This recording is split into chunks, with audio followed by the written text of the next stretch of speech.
Hello, this is Postdoc Chronicles week number 41. And if you can see, we have a weird setup right here because currently it's a brownout right now in my place, which is weird because the surrounding buildings basically have electricity because they have like their own generators. Our building doesn't have one, even if it's technically part of the university. So I don't know why. And yeah, because it's been brown out since for 3 days last week. So it's like Wednesday. No, Thursday, Friday. No, Wednesday, Thursday, Friday, and then the electricity came back like in the middle of Saturday, and then so I thought it was already fine because my supervisor Deepak he actually sent me a link that says if there's a load sharing or something like that that is happening. So right now it is brown out. I checked the same link. There's nothing is going on so far, so I don't know why it's brown out again. So basically, the electricity came back last Sunday, but it's brown out again right now. So we have now. Good thing I have like a 220 milliampere hour power bank, so one can power most of my gadgets. My other power bank basically can charge my MacBook Pro. So I'm usually fine, and yeah, I have this little lamp light here, and I grew up, when I was young, we didn't have any electricity, so yeah, it's a familiar experience with me. But anyway, before we go on to our Postdoc Chronicles, let me talk about my newest Switch game right here, which is called the Nuclear Throne. So just last week, I think last Wednesday, Nintendo dropped a Nindies Direct, so a 30-minute direct dedicated to indie games. This had a stealth release. In other words, it was announced and then basically they said, "Oh, today you can download Nuclear Throne." I love this game on the PS Vita. I played a lot of this game on the PS Vita. The problem with that version is that there's a bug and basically they were not able to fix the glitch, so you can't basically like sometimes it crashes. There's a problem with looping, etc. But this one is based on the most stable version on the PC, so I basically bought this day one. So my rule basically when I buy a digital game on the Nintendo Switch is that either I wait for it on sale, okay, if it's not very, if it's not something that I want to play right away, or it's a day one purchase. And basically, this is the case with Nuclear Throne. I bought it day one right after they announced it because it's one of the indie games that I really want to be ported on the Switch. So the other one that I'm currently waiting for is Hotline Miami. So hopefully they will either collate the first two, a compilation, or Hotline Miami 3, and of course Spelunky. All those games I have on the PS Vita, but I would love for them to be played on the big screen. Okay, but yeah, so let's talk about Nuclear Throne. This is a twin stick roguelike along the veins of let's say Neurovoiders or Enter the Gungeon, but this came first, and this is very. It looks like Enter the Gungeon, but it has a lot less weapon synergy and customization, but it has a lot more character selection and it's more fast paced. So there are like some gameplay where I only last for like 20 seconds and so on, but it's very nice. It's very addicting because every time you die, you can start right away, and then you can every gameplay, every trial is basically different because the levels are randomly generated.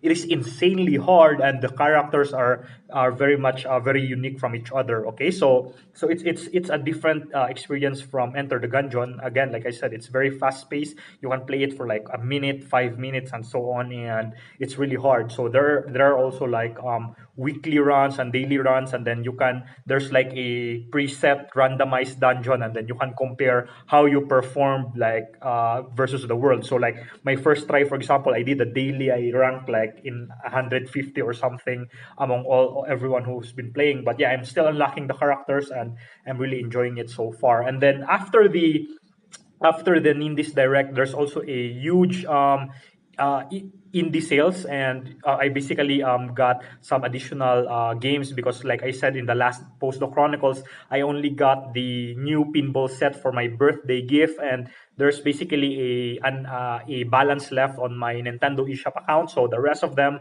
I used in buying some additional indie games. So I got Moonlighter, I got Cave Blazers, and let me see what's the other one I got. But basically, I think I got four games, including this one, Nuclear Throne. No, the other one I got is Yoko's Island Express. So it's 50% off, and basically it's a combination of Metroidvania and pinball. And if you know me, I really love pinball and I also love Metroidvania. So it's a very huge matchup. But all those three games I haven't played yet because I busted, Nuclear Throne right away. But anyway, let's go to the Postdoc Chronicles. So a little bit of sad news.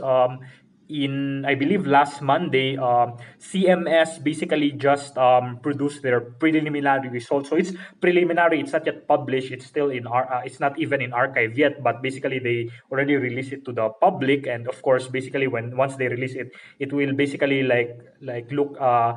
You will already have an idea what the final paper would look like from the preliminary results. But the thing is, yeah, they considered the exact decay chain, the exact final states that we were doing, and then they also considered fat jets, and then they looked at signals where there's a photon inside a large jet, and then they look at gamma GG. But yeah, they have like different. They look at different distributions like the HT. And then we were, for us, we're looking at the mass distribution. Yeah, but basically the novelty of our work were gone. So even though Deepak is my supervisor, is part of the Atlas collaboration, which is basically the direct rival or competitor of the CMS. So sort of Deepak has sort of like an inside scoop or what is going to be published in from the LHC people. And yeah, he really warned me early this year that CMS had this, early result that may come out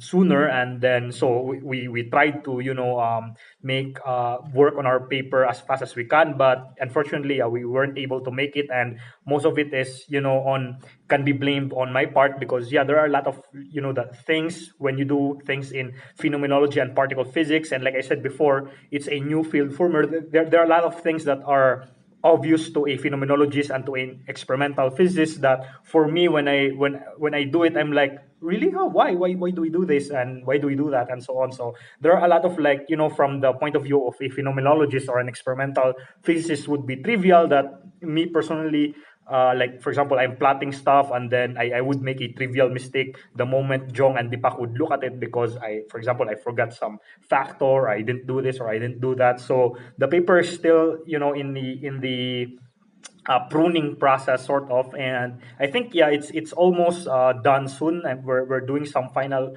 we're smoothing up things. So Jong already made some comments about the paper and stuff, so we're finalizing some stuff, and then eventually, hopefully, I don't know, before the end of March or hopefully early first days of April, we can upload it already to archive. Okay, and once we upload it to archive, yeah, it will be effectively my first work, my first paper on particle physics. But yeah, personally being scoop is not something new to me because my very first paper when I was in MS, when we were working on entanglement with my then MS supervisor. Let me turn on the switch again because it I think it slept because so then the Nintendo Switch, it usually sleeps when you won't, like, you're not using it for a long time. But anyway, so I was talking about my MS experience with my then supervisor, Dr. Eric Galapon. So we were working on, trying to preserve entanglement by adding a third qubit on a system. But then suddenly, so I had already like some plots and stuff. Like I was showing to my advisor that the moment we add a third qubit, we can preserve the system. But then one day when I was reporting to my supervisor, so Dr. Galapon basically said, he showed me a paper from this, I believe these were like Taiwanese guys.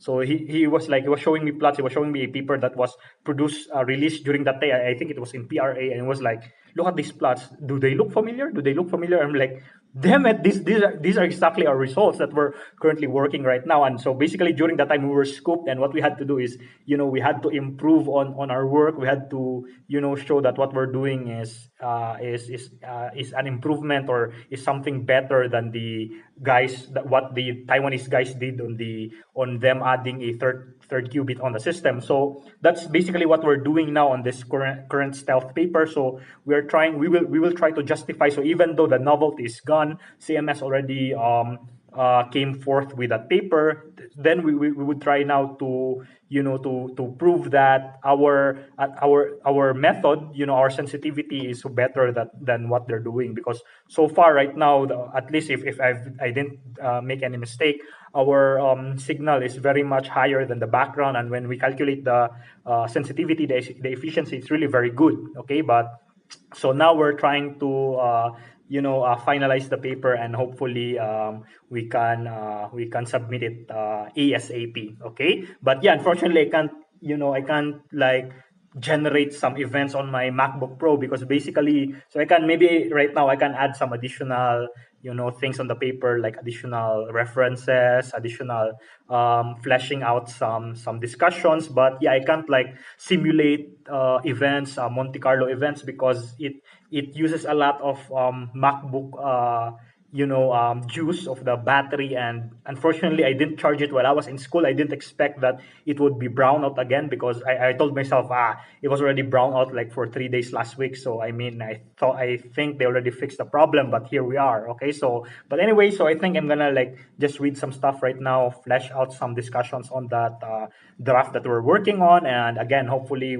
I can do a lot of stuff this week. Okay, but yeah, this has been Postdoc Chronicles week number 41. Thanks for watching, and I'll see you next time, hopefully with electricity. Okay, thank you for watching, and bye bye.